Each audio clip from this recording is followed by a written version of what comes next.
Hello friends, मेरा नाम है पुरुषोत्तम सिंह और आपका अपने channel achieve goal with Saroj पर स्वागत है।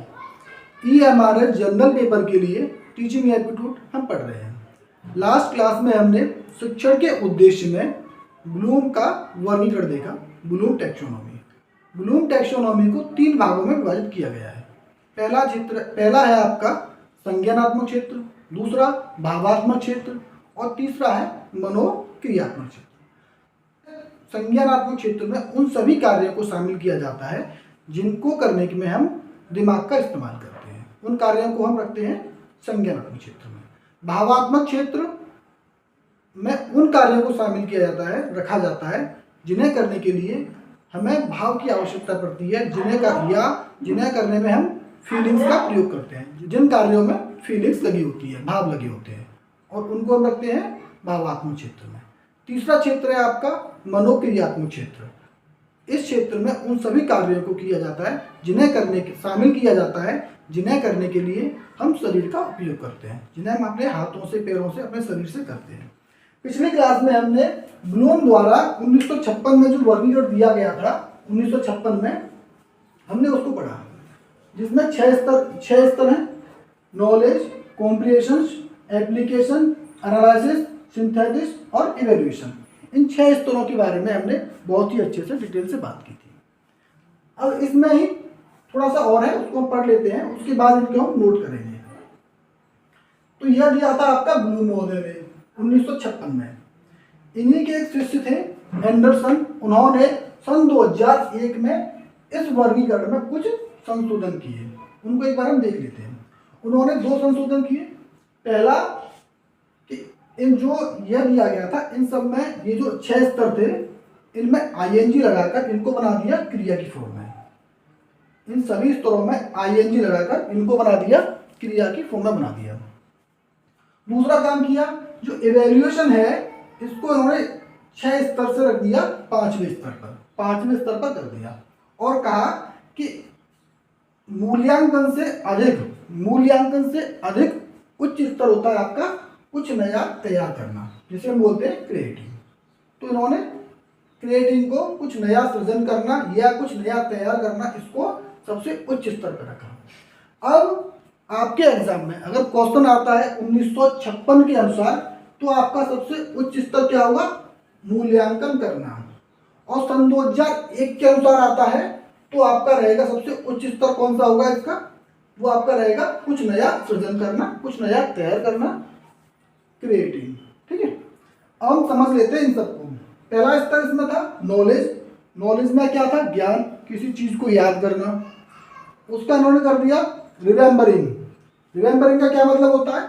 याद करना। दूसरा, कॉम्प्रिहेंशन में समझना, इन्होंने कर दिया अंडरस्टैंडिंग, ING लगा दिया। एज एप्लीकेशन का, एनालिसिस का, इन्होंने यहाँ पे ING लगा के इसकी फॉर्म को चेंज कर दिया, इनको लगा कर दिया क्रिया की फॉर्म में। अब ये जो 6 स्तर हैं, इनके विषय में हम थोड़ा नोट कर लेते हैं, उसके बाद हम आगे बढ़ेंगे भावात्मक क्षेत्र पर, फिर क्रियात्मक क्षेत्र पर, मनोक्रियात्मक क्षेत्र पर। संज्ञानात्मक क्षेत्र का जो पहला स्तर है वह है आपका नॉलेज, यानी ज्ञान। तो ज्ञान क्या होता है, इसे नोट कीजिएगा। जो भी मैं आपको व्हाइट बोर्ड पर नोट कराता हूँ, लिखता हूँ, उसे आप नोट करते चलिएगा साथ ही साथ। तो ज्ञान क्या होता है? किसी भी तथ्य या सूचना को याद करना, कर लेना ही ज्ञान है। आपको कोई भी एक टॉपिक दिया गया, तथ्य दिया गया, जो मैंने आपको एग्जांपल दिया था कि गंगा भारत की सबसे बड़ी नदी है, तो उस तरह से इस तथ्य को याद कर लेना ही ज्ञान है। दूसरा है आपका समझ।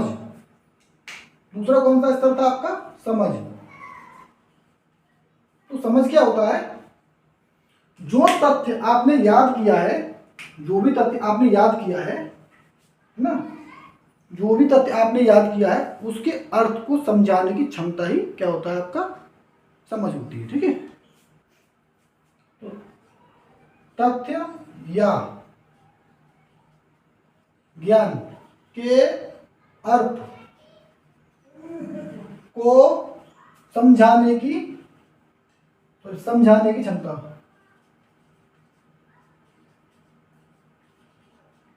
समझाने की क्षमता।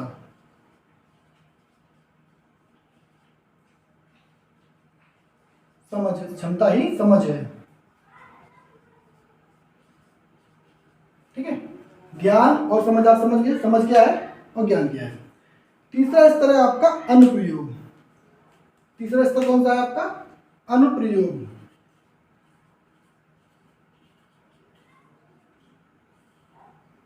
अनुप्रयोग। अनुप्रयोग क्या होता है? अनुप्रयोग होता है आपका अधिगम की गई सामग्री, अधिगम की गई सामग्री का उपयोग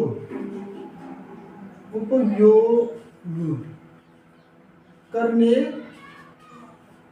की क्षमता, ये आपका अनुप्रयोग। ठीक है, अनुप्रयोग क्या है आपका? अधिगम की गई सामग्री का उपयोग करने की क्षमता, ये आपका अनुप्रयोग है। अब मैं इसको उठा देता हूं। चौथा स्तर है आपका विश्लेषण।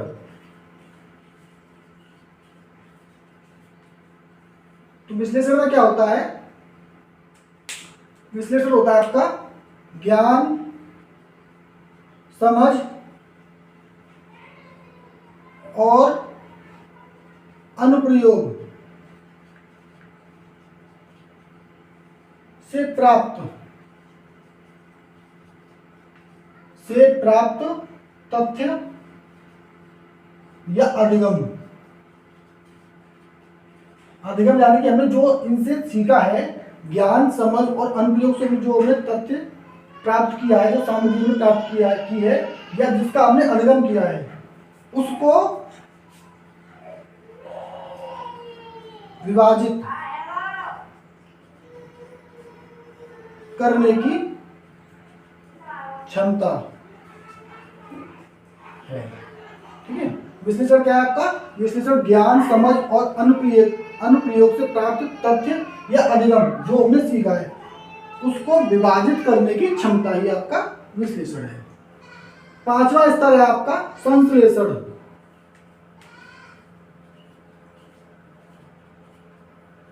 संश्लेषण क्या होता है? संश्लेषण का अर्थ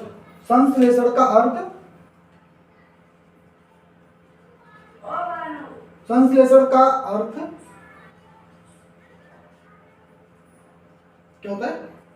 विश्लेषण के उपरांत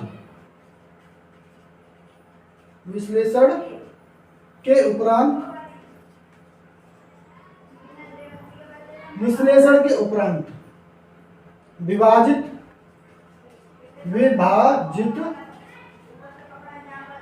भागों को एक साथ लाकर एक नया ज्ञान विकसित करना है। तो संश्लेषण का अर्थ क्या है? जिन भागों का हमने विश्लेषण किया है, विभाजित किया है, उनको एक साथ लाकर एक नया ज्ञान विकसित करना ही आपका संश्लेषण है। संश्लेषण के बाद आता है आपका मूल्यांकन। तो मूल्यांकन क्या है?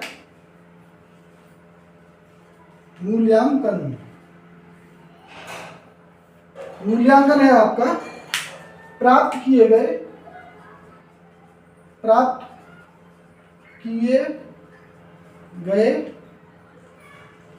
ज्ञान या तथ्य बोल सकते हैं हम, तथ्य या हम बोलते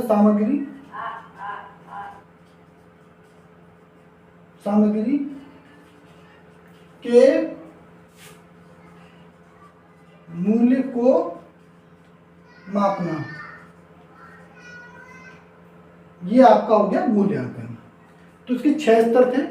इन 6 स्तरों पर हमने डिटेल से चर्चा की और उनको हमने नोट कर लिया। वो आपसे नोट कर सकते हैं या इसका स्क्रीनशॉट भी ले सकते हैं। अब हम बात करेंगे इसका जो अगला विभाजन किया गया था, दूसरा जो विभाजन है, दूसरा जो भाग है भावात्मक पक्ष पर।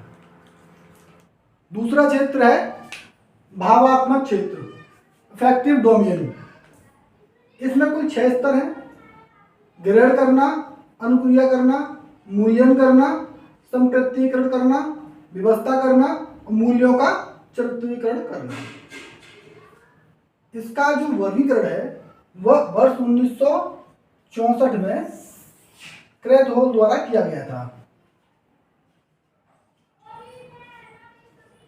इसका वर्गीकरण किसने किया था? क्रैथहोल ने किया था वर्ष 1964 में। तो इनके विषय में नोट करना ज़्यादा जरूरी नहीं है, हम इनको समझ लेते हैं। तो पहला जो क्षेत्र है आपका ग्रहण करना। भावात्मक क्षेत्र में उन कार्यों को शामिल किया गया है जिनमें फीलिंग्स होती हैं, जिनको करने में हम फीलिंग्स का उपयोग करते हैं, भावनाओं का प्रयोग करते हैं। तो पहला है आपका ग्रहण करना।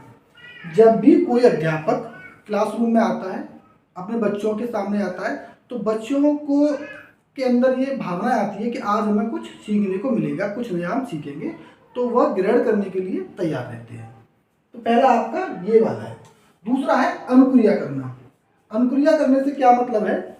जब अध्यापक अपने बच्चों की सहभागिता लेने के लिए कि उनको भी जो अधिगम आज करा रहे हैं उनमें उनकी पूर्ण सहभागिता हो, इसलिए अध्यापक क्या करता है?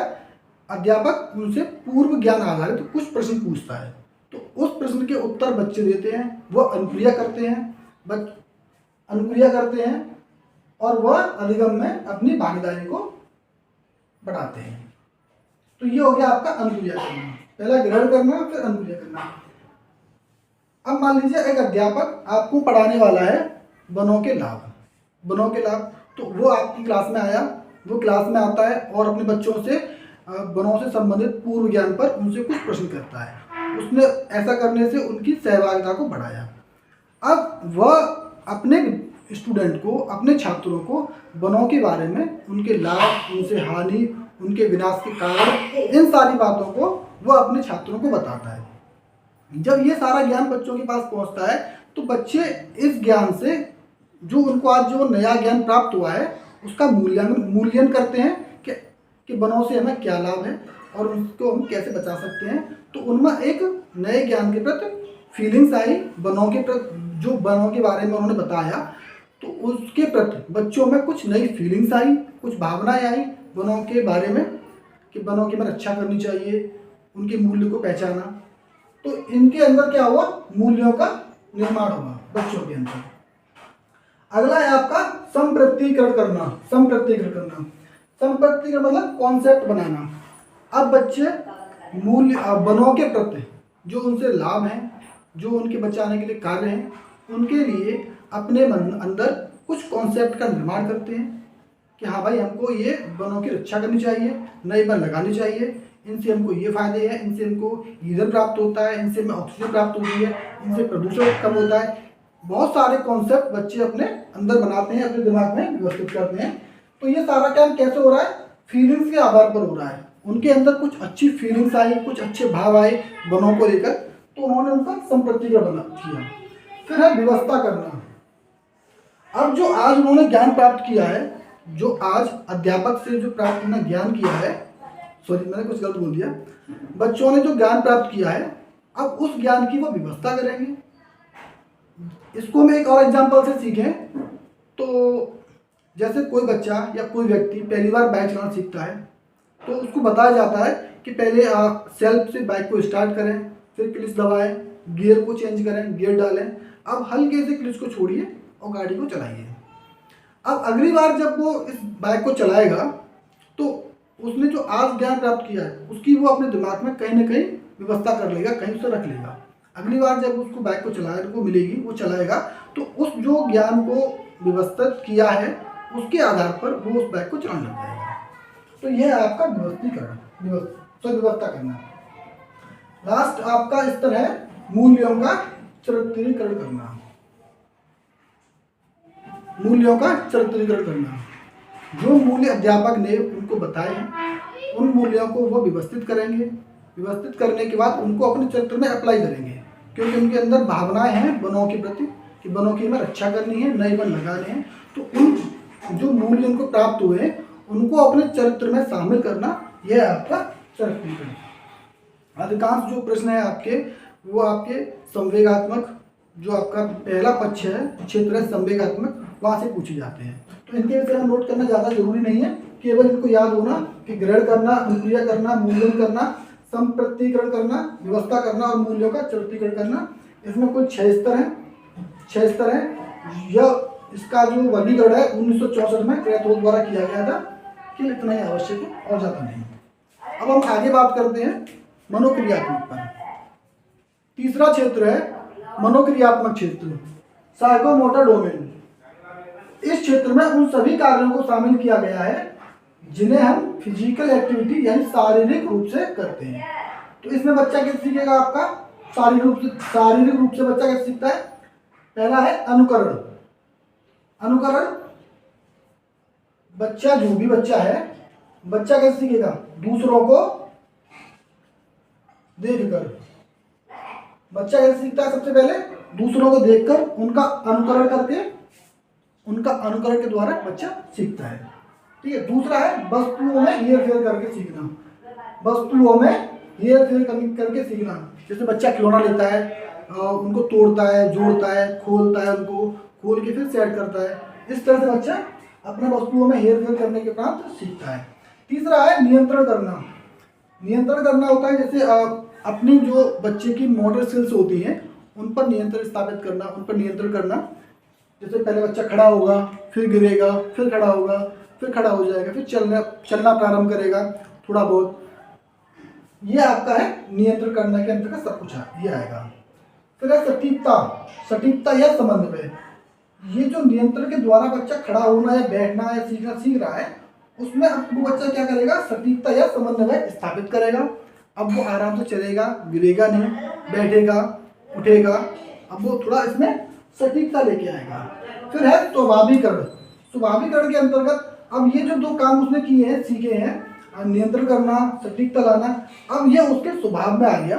अब वो भागेगा तो गिरेगा नहीं, कूदेगा तब भी नहीं गिरेगा, या फिर वो अब डांस करना प्रारंभ करेगा तो वो अपना आराम से इन दोनों के आधार पर ऊपर डांस भी कर लेगा, स्विमिंग कर लेगा, कूद लेगा, खेल लेगा।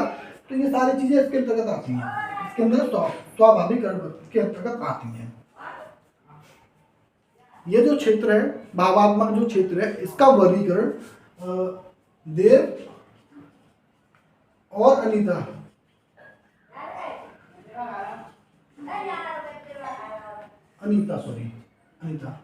देव और अनीता द्वारा किया गया था वर्ष 1975 में इसका वर्गीकरण किया गया था देव और अनीता द्वारा। तो ये आपका हो गया ब्लूम टैक्सोनॉमी कंप्लीट हो गया। अब नेक्स्ट वीडियो में हम पढ़ेंगे जो गैगने महोदय हैं, उन्होंने शिक्षा के उद्देश्यों का वर्गीकरण किया है।